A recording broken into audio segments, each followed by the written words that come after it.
औज़ुबिल्लाहिमिनश्शैतानिर्रजीम बिस्मिल्लाहिर्रहमानिर्रहीम। ये जी MCQ series induction motor का ये पार्ट 2 है। ये क्वेश्चन नंबर 8 तक हमने किया था, तो अभी क्वेश्चन नंबर 9 जो है ना हम करते हैं। क्वेश्चन नंबर 9 क्या कहता है कि ये कहता है starting torque is proportional to. तो टार्क का फार्मूला क्या है हमारे पास? टार्क बराबर होता है v² वोल्टेज के स्क्वायर, अच्छा, into rotor resistance into slip over R2 plus R2 का square plus S into reactance. ठीक हो गया। तो ये टार्क का फार्मूला आप याद करने हैं, ये बहुत इंपॉर्टेंट है। इससे पूछेगा टार्क जो है ना वोल्टेज के डायरेक्टली वोल्टेज स्क्वायर का डायरेक्टली प्रोपोर्शनल होता है। रोटर रेजिस्टेंस वेरी करेंगे तो टार्क क्या होगा। तो ये अक्सर MCQs आता है कि रोटर रेजिस्टेंस अगर कम या ज़्यादा करेंगे तो टार्क क्या करेगा? वेरी करेगा। वोल्टेज सप्लाई वोल्टेज ज़्यादा या कम करेंगे तो टार्क वेरी करेगा। तो ये आपने फार्मूला याद करना, ये इंतहा इम्पॉर्टेंट है, इसलिए इसको मैंने इंक्लूड किया है। ठीक है, ये टार्क का फार्मूला है। ठीक है जी, नेक्स्ट क्वेश्चन है हमारा। ये कहता है कि the data require are driving complete circle diagram of induction motor is. तो ये इंडक्शन मोटर की जो सर्कल डायग्राम होती है वो उससे क्या क्या चीज़ हमें पता चलता है। तो सर्कल डायग्राम से नो लोड टेस्ट का डेटा भी हम निकालते हैं। ब्लॉक रोटर टेस्ट भी सर्कल डायग्राम से निकलता है।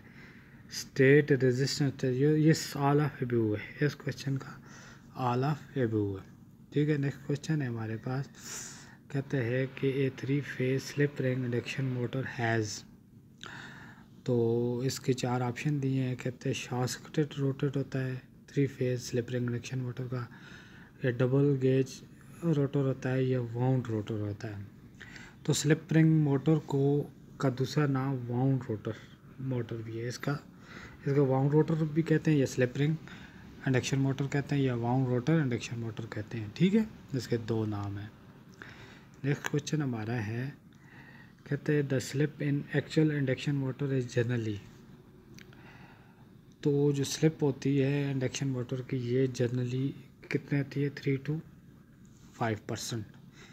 ठीक है, स्लिप क्या है? स्लिप इज इक्वल टू बराबर होती है NS minus NR over NS।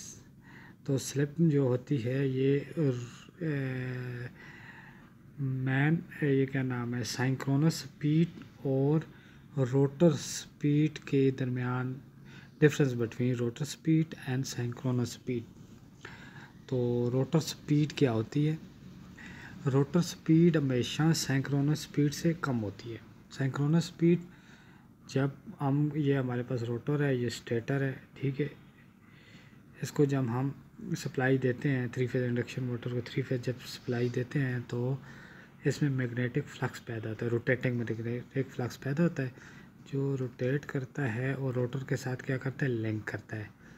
तो ये जो फ्लक्स है इसकी जो स्पीड होती है वो जो होती है वो रोटर स्पीड से ज़्यादा होती है। ठीक हो गया। जब फ्लक्स लिंक करता है तो रोटर में क्या होती है? EMF पैदा होती है, करंट पैदा होती है। तो इस वजह से क्या होता है? रोटर में मैग्नेटिक फ्लक्स पैदा होता है, जो मैन फ्लक्स के साथ क्या करता है? इंटरलॉकिंग करके ये रोटर घूमने शुरू हो जाता है। तो ये फ्लक्स के पीछे पीछे घूमता है। ठीक हो गया। तो इसलिए रोटर स्पीड NR जो है ना वो हमेशा NS से कम होती है, NS से कम होती है NR।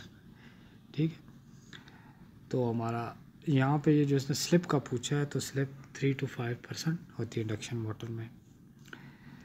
नेक्स्ट क्वेश्चन है हमारा, अच्छा, ये बड़ा इंपॉर्टेंट क्वेश्चन है। कहते हैं the maximum speed of on induction motor. तो इंडक्शन मोटर में तो सबसे मैक्सिमम स्पीड क्या होती है? तो ये 3000 RPM होती है। इससे ज़्यादा नहीं होती, क्योंकि हम मिनिमम जो पोल देंगे ना, हमारे पास फार्मूला था NS is equal to 120F/P। तो कम से कम पोल, फॉर एग्जांपल हम इधर से कम पोल होंगे 2 पोल से तो कम होते नहीं है। तो अगर हम 2 पोल इधर देते हैं N S is equal to 120 और फ्रिक्वेंसी 50 होती है, पोल अगर हम 2 देंगे तो एन एस हमारे पास आएगा 3000। ठीक है, ये मैक्सिमम स्पीड इससे 3000 से ज़्यादा नहीं होती। ठीक हो गया। ठीक है, नेक्स्ट क्वेश्चन है हमारा। अच्छा जी, नेक्स्ट क्वेश्चन है हमारा, ये क्या कहते हैं, in uh squirrel cage induction motor. तो इन आ स्क्वायरल गेज इंडक्शन मोटर, यहाँ पे भी उसने वही क्वेश्चन पूछा है स्पीड का ना, तो ये वो डबल ये हो गया है। ठीक है, तो नेक्स्ट हम करते हैं आगे। कहता है in a induction motor starting current is, तो जो स्टार्टिंग करंट होती है ये of the rated current equal to the rated current 2 to 3 time the rated current, हाँ 5 to 7 टाइम रेटेड। ये जो स्टार्टिंग करंट होती है ये रेटेड करंट के 5 to 7 टाइम होती है। ठीक है, ज़्यादा होती है। नेक्स्ट क्वेश्चन है हमारा, अगला क्वेश्चन है हमारा जी, ये कहता है हमारे पास ए 4 पोल 3 phase induction motor running at 4% slip and full load, if the speed has motor is 720 rotor speed होगी, द सप्लाई फ्रिक्वेंसी निकालनी है। तो ये मैंने आपको वो बताया फार्मूला, तो ये देखते हैं ये किस तरह निकलता है।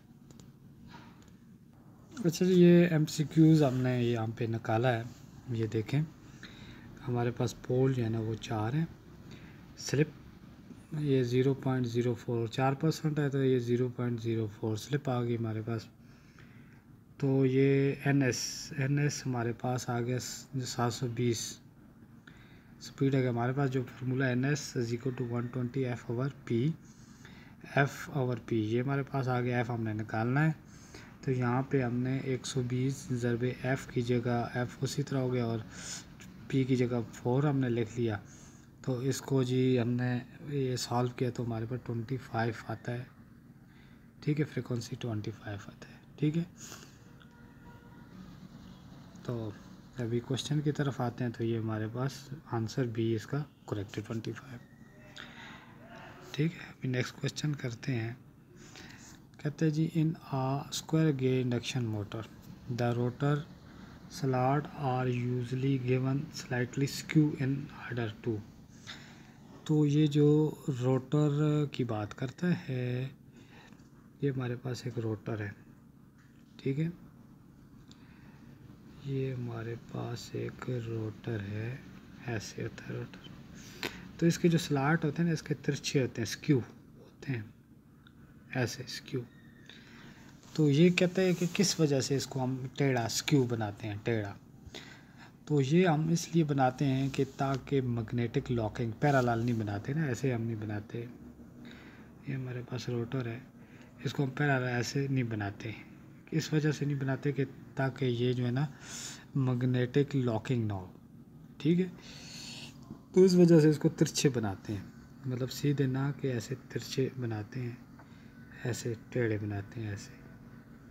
ठीक हो गया, ताकि रोटर लॉक ना हो जाए ना, क्योंकि रोटर का काम होता है रोटेट करना। तो अगर हम पैरेलल बनाएंगे तो रोटर मैग्नेटिक लॉकिंग की वजह से वो क्या होगा, लॉक हो जाएगा, रुक जाएगा रोटर। तो अभी देखते हैं इसका option A save the copper, option reduce eddy current, option C इसका ऑप्शन डी करेक्ट है। ये देखें, reduce the magnetic hum and locking tendency of rotor, तो इसका ऑप्शन डी करेक्ट है। तो अगला क्वेश्चन हम देखते हैं। अगला क्वेश्चन कहता है जी हमें, ये क्या कहता है, कहता है when ns is the synchronous speed and r is the actual speed of a rotor, the slip is given by। तो वो मैंने आपको फार्मूला बताया था, जो स्लिप किसके, S is equal to N S minus N R over N S, और rotor N R जो होता है ना वो is equal to N S 1 minus S, ये मैंने आपको फार्मूला बताया दो, ये आप इसको याद कर लें, ये बहुत इंपॉर्टेंट फार्मूले हैं सिंक्रोनस मोटर के, इंडक्शन मोटर के, सॉरी। तो नेक्स्ट क्वेश्चन है हमारे पास, यहाँ पे क्या कहते हैं, when F is the frequency supply frequency and S is the slip, the frequency of rotor current is given by. तो वही फार्मूला है, रोटर फ्रीक्वेंसी हमारे पास F dash is equal to S into F, ये formula है, ये भी यहाँ पे फार्मूला है, ठीक है। रोटर फ्रीक्वेंसी निकालना हो तो हमें स्लिप भी होनी चाहिए हमारे पास और फ्रीक्वेंसी भी होनी चाहिए, तो हम रोटर फ्रीक्वेंसी निकाल सकते हैं। ये फार्मूला, ये भी बहुत इंपॉर्टेंट फार्मूला है, ये भी आपने याद रखना है। नेक्स्ट कुछ क्वेश्चन है हमारे पास, कहते when a motor is switched, when a motor is switched on the rotor frequency, हाँ बड़ी प्यारी बात ही है। कहते जब हम मोटर को स्टार्ट करते हैं या स्विच ऑन करते हैं उस वक्त रोटर फ्रीक्वेंसी क्या होता है, ठीक हो गया। उस वक्त रोटर फ्रीक्वेंसी होता है 50 होता है। कैसे होता है, देखिए अभी हमारे पास जब हमने एन आर, हमारे पास एन आर बराबर होता है जी N S 1 minus S, 1 minus S, ऐसे होता है ना।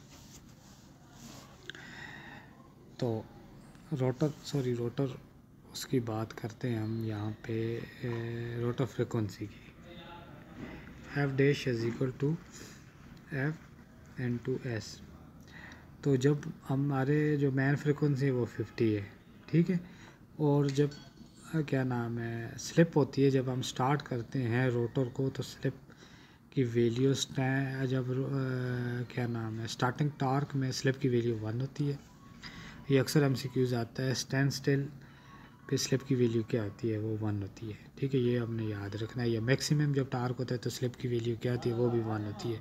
स्टार्टिंग टार्क में स्लिप की वैल्यू क्या होती है, वो भी 1 होती है। तो एफ डैश बराबर किसके आता है, रोटर फ्रिक्वेंसी, तो रोटर फ्रिक्वेंसी बराबर है 50 की आती है, ठीक है। ये देखें, ये आंसर इसका करेक्ट है।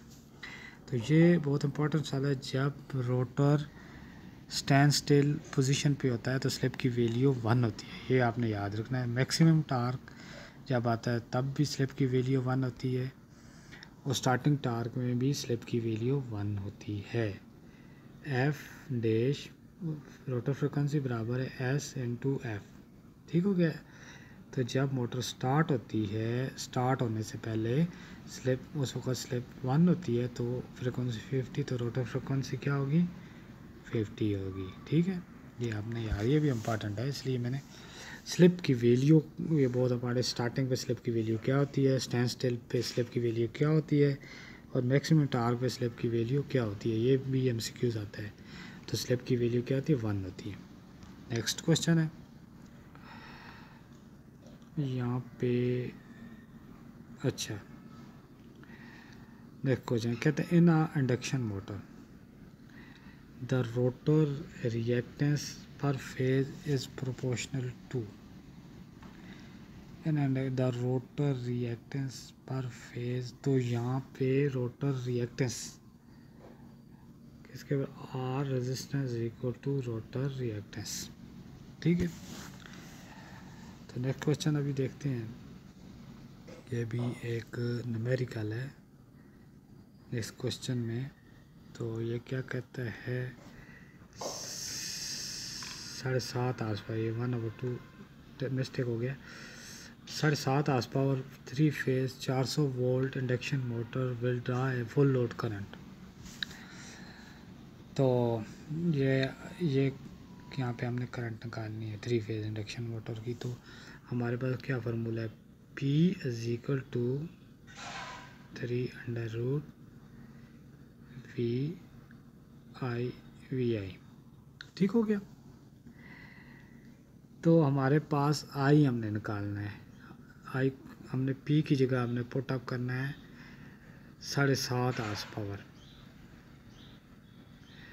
तो 7.5 आर्स पावर HP को हमने आर्स पावर को निकालना है जी उसमें वाट में ना, तो 1 HP जो होता है 1 हार्स पावर बराबर है 746 वाट।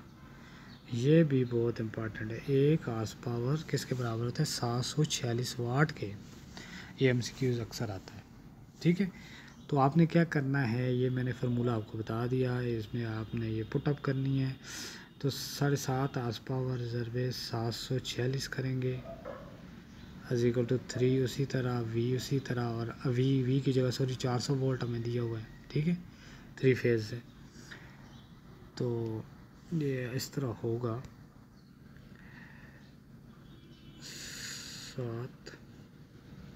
7 ही लिखना है, चलो 7 HP लिखते हैं। 7 ज़रबे 746 इक्वल टू 3 अंडर रूट उसी तरह आ गया, और V की जगह हमने 400 और I उसी तरह आ गया, ठीक है।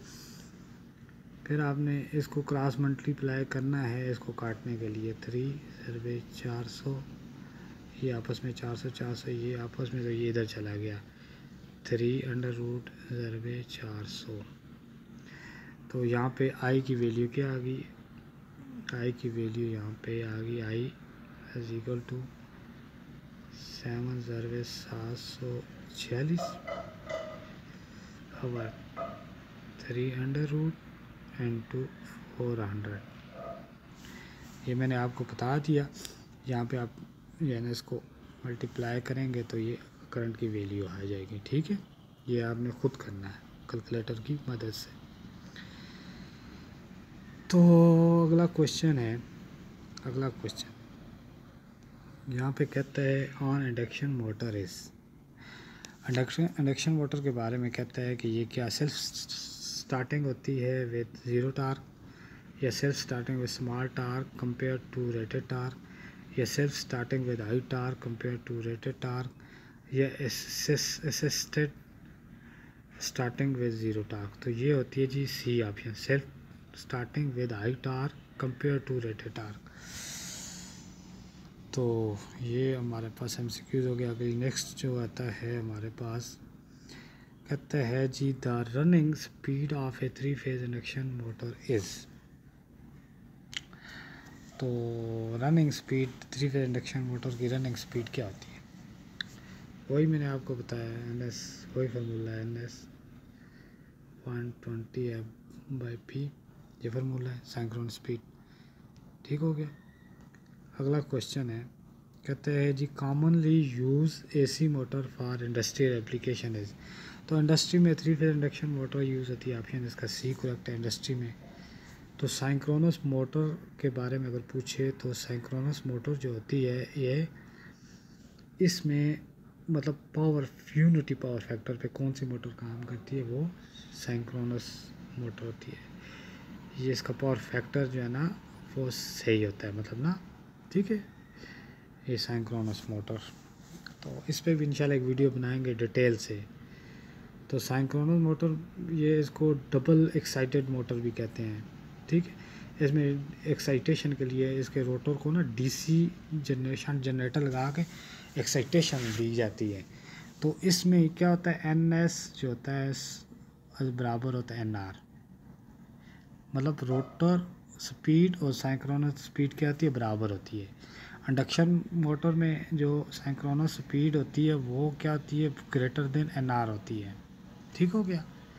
NR से सिंक्रोनस स्पीड क्या होती है, बड़ी होती है इंडक्शन मोटर में, लेकिन सिंक्रोनस मोटर में NS और NR जो है ना वो बराबर होते हैं। तो रोटर में क्या होता है, DC एक्साइटेशन दी जाती है रोटर को, तो वह ये दोनों फ्लक्स जो होते हैं ना, सिंक्रोनस फ्लक्स और रोटर फ्लक्स दोनों इंटरलॉकिंग हो के मतलब एक स्पीड पे ये रोटेट करते हैं। ये याद रखना बहुत इम्पॉर्टेंट चीज़ है, मैंने आपको बताई है, ये बहुत ही इम्पॉर्टेंट चीज़ है सिंक्रोनस मोटर के बारे में, ये MCQs के बारे में आता है, ठीक हो गया। जहाँ पे पावर फैक्टर इम्प्रूवमेंट की ज़रूरत हो वहाँ पे सिंक्रोनस मोटर यूज़ करते हैं इंडस्ट्री में। क्या इंडस्ट्री इंडक्शन मोटर जब हम यूज़ करते हैं ना तो लो पावर फैक्टर क्या होता है, लो हो जाता है, ठीक हो गया। तो फिर पावर फैक्टर इम्प्रूवमेंट के लिए हम क्या इस्तेमाल करें, इंडक्शन मोटर इस्तेमाल करते हैं। ये पावर फैक्टर लो हो जाता है, ठीक है, तो induction motor power factor improvement के लिए ये इस्तेमाल करते हैं।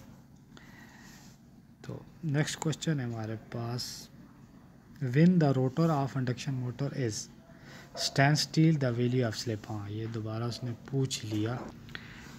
अच्छा जी, मैंने आपको बताया था जो स्टैंड स्टिल पे जो है ना वो स्लिप की वैल्यू क्या होती है, 1 होती है। तो ये मैंने MCQs इसमें इंक्लूड किया है ताकि आपको पता चले। ये कहता है when the rotor of N induction motor is standstill the value of slip, तो इसमें क्या होती है, स्लिप की वैल्यू 1 होती है। ठीक हो गया।